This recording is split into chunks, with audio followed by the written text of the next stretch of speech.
पार्थिव, BSE के पास कितने सारे रैशनल थे? क्योंकि ऑफ कोर्स ये जो ऑप्शन का वॉल्यूम बढ़ा है इसका सीधा बेनिफिशियरी इनको मिलता है, और मैनेजमेंट ने तो क्लियरली गाइडेंस भी दी थी कि वो ऑप्शन के वॉल्यूम को स्लोली एंड स्टेडली उसको ऊपर के लेवल से लेके जाएंगे। इनके पास लगभग जितने भी जो वॉल्यूम्स होते हैं एक्सचेंजेस पे 50-60% एक्सचेंजेस के वॉल्यूम बीएसई के पास आते हैं, और बाकी तमाम जो ट्रांजैक्टिंग चार्जेस और ये सब चीज़ें स्टोरी स्ट्रॉन्ग रही है बीएसई के लिए भी टर्न अराउंड की। लेकिन अब क्या 200% चलने के बाद स्टॉक में क्या ये मोमेंटम सस्टेन रहेगा? एटलीस्ट कैपिटल लॉस तो नहीं होगा, क्योंकि रीजंस तो इंटैक्ट हैं, बट फिर भी अगर कोई शेकआउट आता है तो यहाँ पर क्या स्ट्रैटेजी इस स्टॉक के इन्वेस्टर्स को रखनी चाहिए?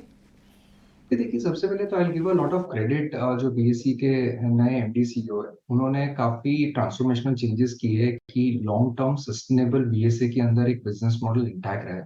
नॉट ओनली दैट, जब बीएसई करीबन 6-7 हजार करोड़ के मार्केट कैप पे कोट हो रहा था, तब यही आर्ग्यूमेंट हो रही थी, डिस्पाइट द फैक्ट कि उनका जो मार्केट शेयर है, whether it is in the cash segment और एफएनओ सेगमेंट में, जो अभी जो रिसेंटली ट्रैक्शन पड़ रहा है, उस टाइम पे तो I think it was as good as nil. तो उस लिहाज से जो 6,000 करोड़ का मार्केट कैप है, उसकी कंपैरिजन होती थी एनएससी के जो भी डील्स होते थे इन the over the counter segment, तो वहां पे करीबन 1.5 लाख करोड़ की वैल्यूएशन की बात होती थी। तो आर्गुमेंट यही था कि despite the low market share, लेकिन एक प्रोमिनेंट एक्सचेंज तो है और वॉल्यूम भी होता है, तो उस लिहाज से कोई थर्ड प्लेयर नहीं है कैश और एफएनओ सेगमेंट में। तो उस लिहाज से एटलीस्ट 10% तो प्रॉक्सी वैल्यूएशन मिलनी चाहिए, which is coming to around 15,000 crore market cap.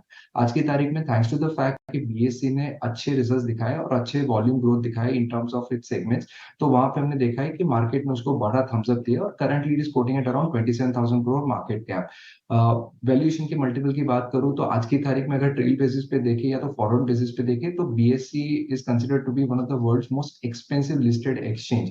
तो वैल्यूएशन में और प्राइसिंग में काफी चीजें फैक्टर्ड इन है कि ये है कि यहाँ से कितना ज्यादा इंक्रीमेंटल मार्केट शेयर वो जुटा पाता है, which is definitely going to be very challenging. लेकिन यहाँ पे नए बाई की तो डेफिनेटली सलाह नहीं दूंगा, rather I would suggest some profit taking and then monitor how the progress levels going ahead. No doubt long term prospect बहुत अच्छा है जिस तरह का फाइनेंशियलाइजेशन हो रहा है इंडिया में, लेकिन it will be key and challenging for BSE to gain more volume. तो उस लिहाज से मैं आगे चाहते देखूंगा कि कैसे इसमें और एंट्री कर पाए कि नहीं।